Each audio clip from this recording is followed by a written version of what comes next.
우린 다 예수님을 믿는 그리스도인이죠. 신앙생활을 하고 있습니다. 그런데 이 신앙생활을 어디에서 하고 있느냐 하면 교회에서 중심이 되어서 하고 있습니다. 그런데 간혹 어떤 사람들은 굳이 교회가 없어도 예수님을 믿을 수가 있다고 말하기도 합니다. 어떻게 생각을 해보면 그 말이 다 틀린 것 같지는 않다는 생각이 들 때도 있습니다. 저 북한 같은 데는 교회가 없는데도 지하에 예수님을 믿는 사람이 있으니 그런 생각을 하게 되기도 하지요. 그러나 여러분, 우린 알아야 됩니다. 교회가 신앙생활 하는데 필요가 없는 것이냐? 절대로 그렇지 않습니다. 여러분, 교회는 예수님의 제자 몇몇이 의논해서 만든 게 아닙니다. 교회를 세우신 분은 주 예수님이십니다. 주님께서 교회를 만드시고 교회의 주인이 되신 것입니다. 그래서 마태복음 16장에 보면 베드로 사도의 유명한 신앙 고백이 있습니다. 주는 그리스도시요 살아계신 하나님의 아들이시니이다. 이런 고백을 하고 난 이후에 예수님께서 하신 말씀이 내가 이 반석 위에 내 교회를 세우겠다고 선언하셨습니다. 내 교회를 세우겠다는 말씀 속에는 이 교회가 내 교회라고 하는 선언도 들어있고 내가 세우겠다고 하는 뜻도 들어있는 것입니다. 그러므로 주님께서는 교회를 주님이 세우시는 것과 주님이 주인 되신다는 것을 명백하게 하셨습니다. 뿐만 아니라 에베소서 1장 22절에 다음과 같은 말씀이 나옵니다. 또 만물을 그의 발 아래에 복종하게 하시고 그를 만물 위에 교회의 머리로 삼으셨느니라. 그래서 우리 예수님께서는 교회의 머리이십니다. 주님이 세우시고 주님께서 주인이시고 주님께서 머리가 되신 교회이므로 이 교회를 그 어떤 개인도 자기 마음대로 할 수는 없는 것입니다. 오직 주님의 뜻에 따라 주님께서 원하시는 대로 인도되어야 할 교회인 줄로 믿습니다. 아까 앞에서 교회가 없어도 예수님을 믿을 수 있다고 말하는 사람들이 간혹 있다고 했는데요. 그러나 엄밀히 따져보면 그들도 다 교회 안에 있는 겁니다. 왜 그러냐 하면 그들이 읽는 성경 어디서 왔나요? 그들이 믿는 진리 어디서 전해진 것입니까? 다 교회로부터 전해진 것입니다.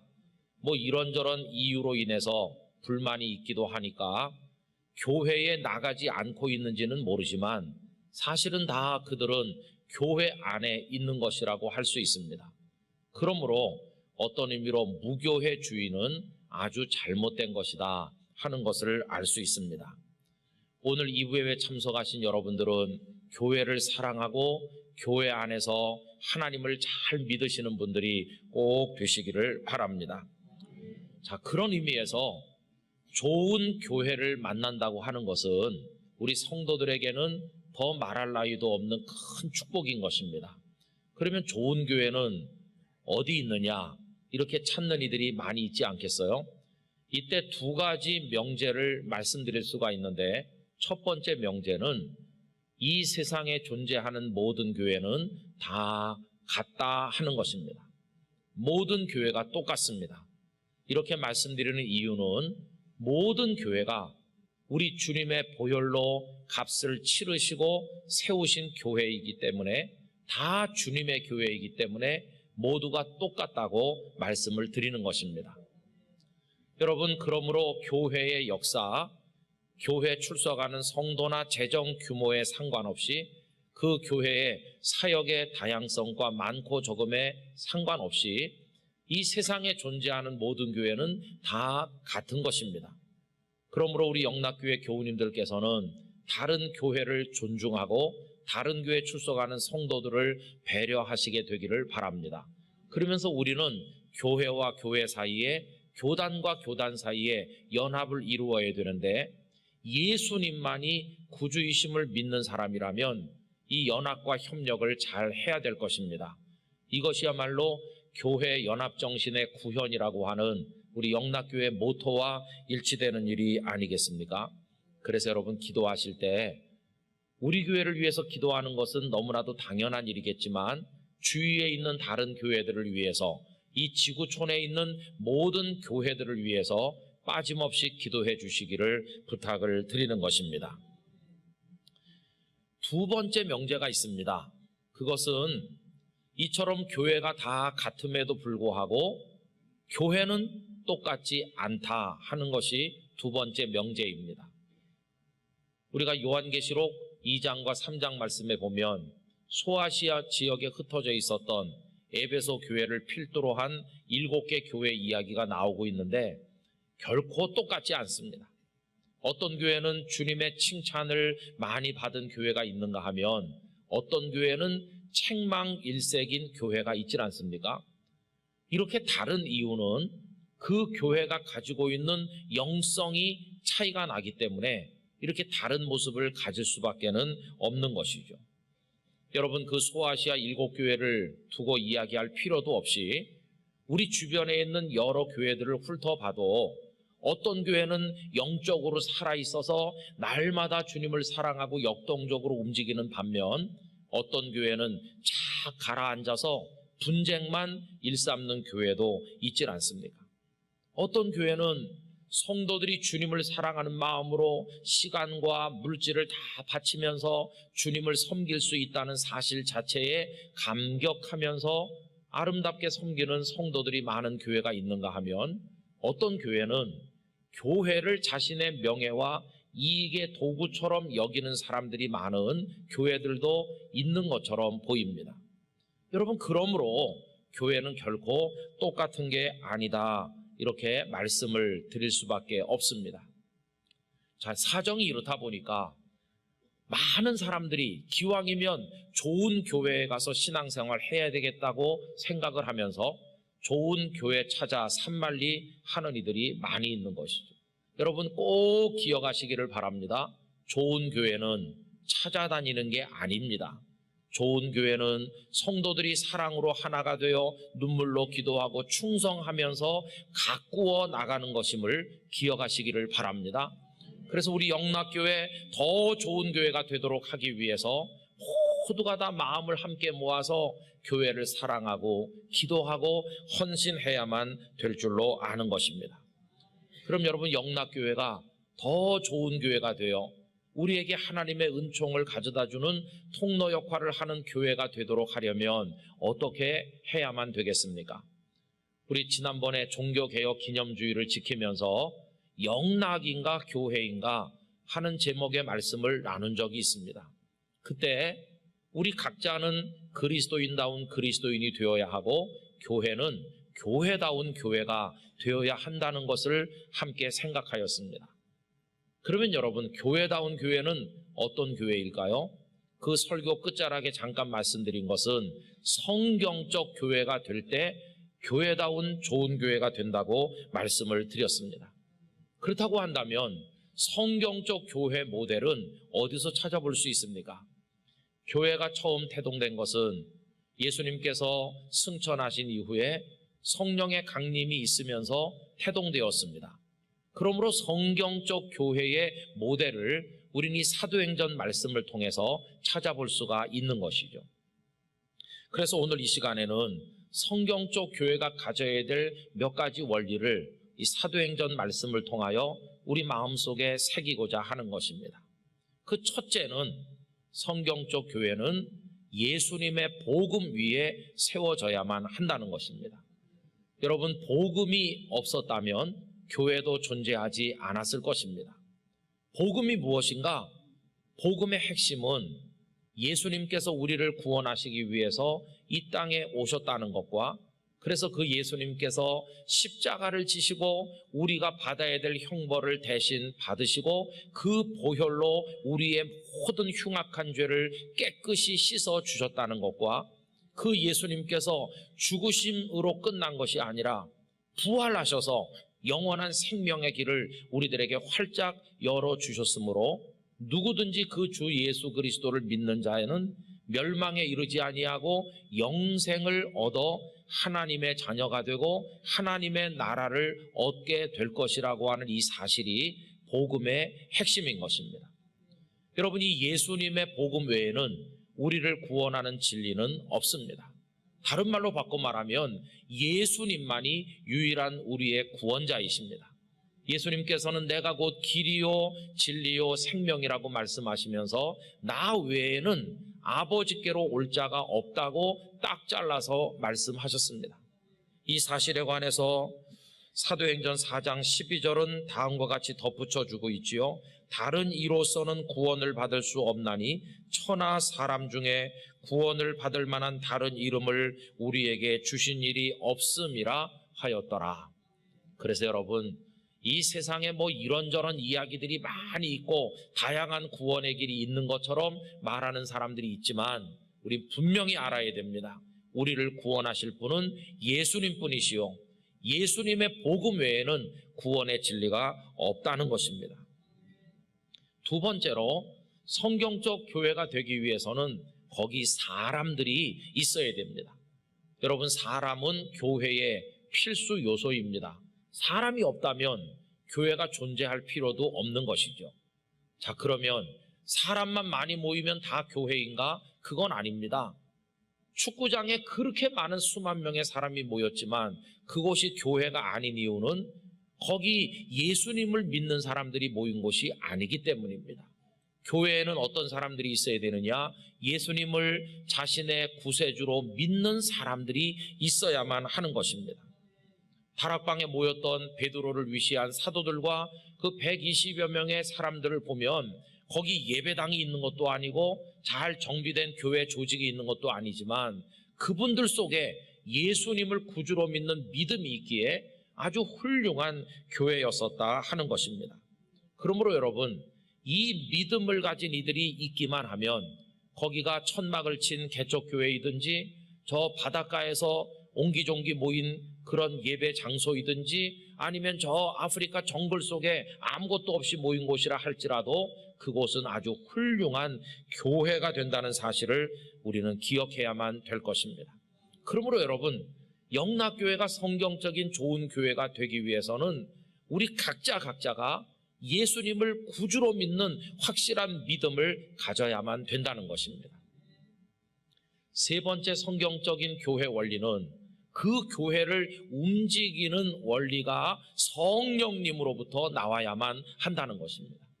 여러분, 예수님께서 부활하신 다음에 승천하시기 직전 이 제자들을 빨리 전도해라, 빨리 봉사해라 이렇게 몰아붙이지 않으셨습니다. 오히려 가만히 있어라, 기다려라, 무엇요? 아버지께서 약속하신 성령님을 기다리라고 말씀하셨습니다. 왜 그렇습니까? 성령님의 임재와 도우심이 없이는 이들이 나가서 아무것도 할 수 없다는 걸 아시기 때문에 교회를 움직이는 원동력은 성령님이시라는 걸 아시기 때문이었습니다. 여러분, 그것에 관한 말씀이 사도행전 1장 4절과 5절 말씀이지요. 사도와 함께 모이사 그들에게 분부하여 이르시되 예루살렘을 떠나지 말고 내게서 들은 바 아버지께서 약속하신 것을 기다리라. 요한은 물로 세례를 베풀었으나 너희는 몇 날이 못되어 성령으로 세례를 받으리라 하셨느니라. 아멘.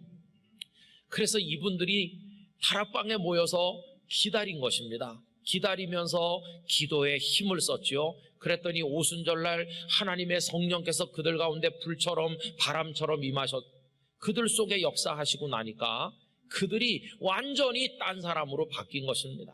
그들이 누굽니까? 겟세마네 동산에서 두려움에 사로잡혀 예수님을 버리고 도망하고 나는 예수님을 모른다고 말했던 그 비겁하고 연약한 사람들이었었는데 성령님께서 그들 속에 역사하시자 완전히 다른 사람이 되었습니다.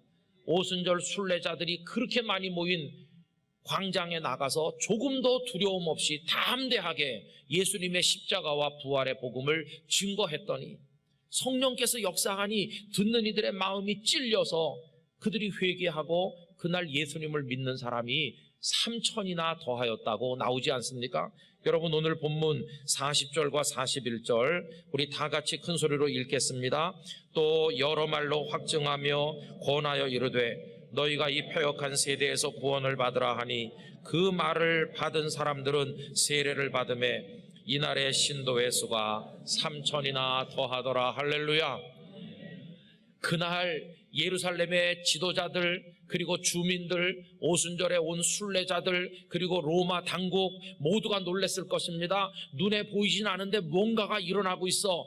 예루살렘 주민들의 마음속에, 순례자들의 심령에, 이 예루살렘 광장 길거리 곳곳에 도대체 이게 뭘까? 여러분, 그 정체가 뭐였을까요? 성령의 바람이 불고 있는 것이었어요. 여러분, 교회는 목회자의 지식이나 경험이나 언변이나 어떤 재주에 의해서 움직여지는 게 아닙니다. 교회는 장로님을 비롯한 여러 성도들의 식견, 사회적인 직함, 그분들이 가진 재산과 어떤 능력, 어떤 정책 프로그램, 그런 것에 의해서 움직이는 곳이 아닙니다. 하나님의 교회는 성령님께서 움직여 나가시는 곳입니다. 그러므로 영락교회에도 강력한 성령의 역사가 있어야 되는 줄로 믿습니다. 그걸 어디서 제일 먼저 느낄 수 있느냐? 이 예배하는 자리에서 성령님께서 우리 중에 계시고 역사하시는 것을 느낄 수가 있는 것입니다. 그래서 예배 자리에 오는 것이 기쁘고, 여기 앉아있는 게 너무나 감격하고, 나 같은 죄인을 이 자리에 앉혀주신 은혜가 감사해서 앉기만 해도 눈물이 나오고, 찬송 부르면서 우는 이가 있고 웃는 이가 있고, 말씀을 들으면 다 아는 이야기지만 처음 듣는 것처럼 새롭게 들리면서 나를 위해 준비하신 말씀인 걸로 찔림을 받기도 하고 위로를 받기도 하는 것이죠. 그리고 성도들이 밝은 교제로 사랑의 악수를 나누는 것이며, 너무나 기뻐서 나가 헌신하고 복음을 증거하는, 살아서 펄펄 뛰는 그런 예배의 모습을 보게 될 때, 아, 우리 교회 성령의 바람이 불고 있구나 하는 것을 우리가 알게 되는 것입니다. 여러분, 그렇게 되면 우리 교회는 기쁨의 교회가 되는 것이고, 성도 한 분 한 분은 행복한 성도가 되는 게 아니겠습니까? 영락교회, 성령님이 움직이시는 교회가 되기를 진심으로 소망합니다. 그렇게 되고 난 다음에 교회는 힘을 얻어서 아주 역동성을 가지게 될 것이고, 다양한 움직임들이 일어나면서 여러 열매들이 저절로 맺히는 결과를 얻게 될 것입니다. 그걸 보여주는 모습이 오늘 본문 42절 이하에 나오고 있는데요, 우리 다 같이 확인하며 다시 한번 읽어봅니다. 그들이 사도의 가르침을 받아 서로 교제하고 떡을 떼며 오로지 기도하기를 힘쓰니라. 사람마다 두려워하는데 사도들로 말미암아 기사와 표적이 많이 나타나니 믿는 사람이 다 함께 있어 모든 물건을 서로 통용하고 또 재산과 소유를 팔아 각 사람의 필요를 따라 나눠주며 날마다 마음을 같이하여 성전에 모이기를 힘쓰고 집에서 떡을 떼며 기쁨과 순전한 마음으로 음식을 먹고 하나님을 찬미하며 또 온 백성에게 칭송을 받으니 주께서 구원받는 사람을 날마다 더하게 하시니라. 아멘. 열심히 모여서 같이 기도하고 말씀의 가르침을 받고 나가서 복음을 전도하고, 그리고 교제하면서, 그리고 주민들로부터, 주변 사람들로부터 칭송을 받고 하나님을 찬미하고, 그러면서 서로 나눠주고 섬기고, 이런 아름다운 열매들이 맺혀지고 날마다 구원받는 사람이 더해지는 부흥의 역사가 나타나게 되었을 뿐만 아니라 그 중에 기사와 표적이 나타난다는 것입니다. 여러분, 영락교회 안에도 주님의 직접적 능력을 체험하는 일들이 많아지게 되기를 간절히 원하고, 우리 교우들이 존경과 사랑을 받게 되기를 간절히 원하는 것입니다.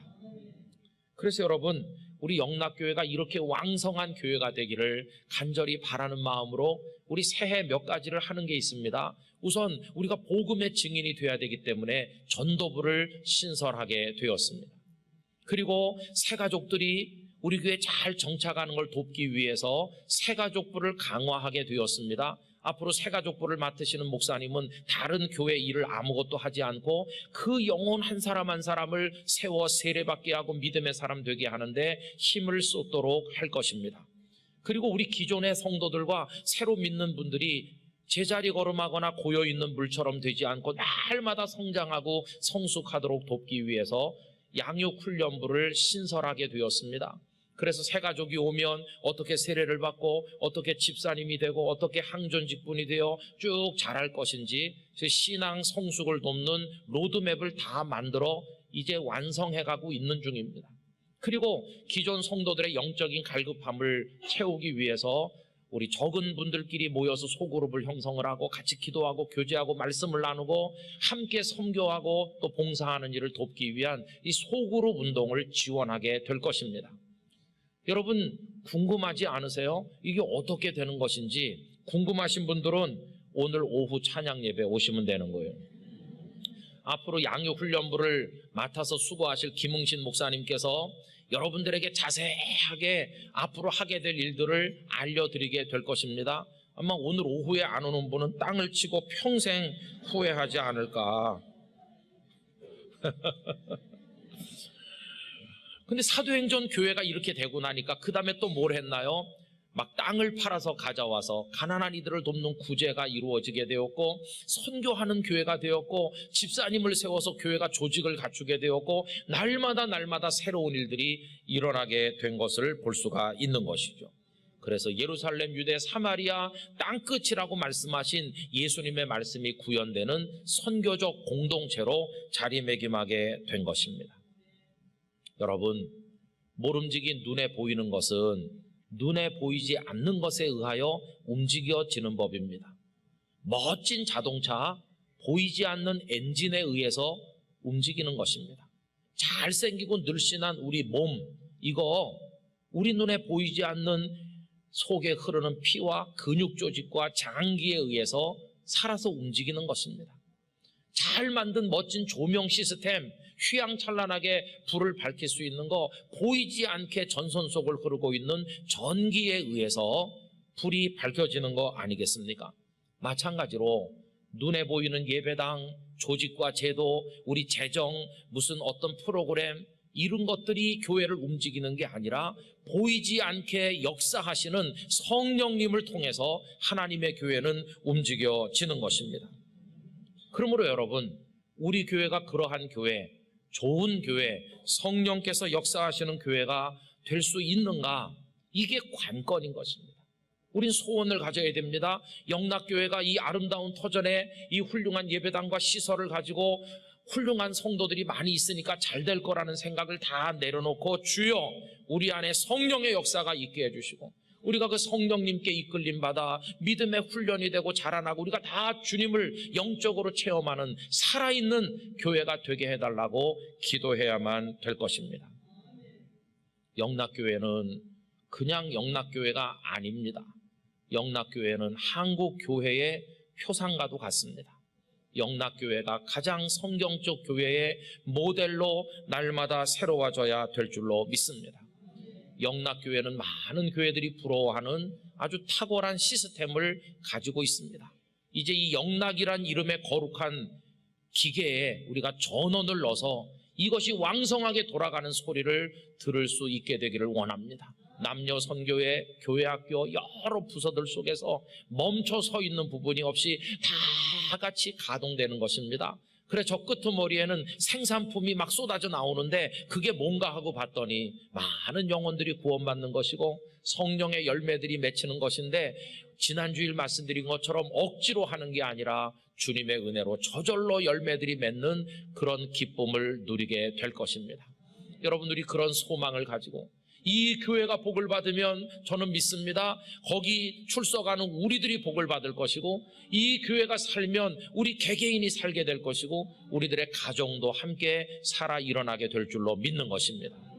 여러분, 우리 교회를 사랑하고 위하여 기도하고, 여러분들은 행복한 성도가 되시고 영락교회는 성경적인 기쁨이 충만한 교회가 되기를 진심으로 기원합니다.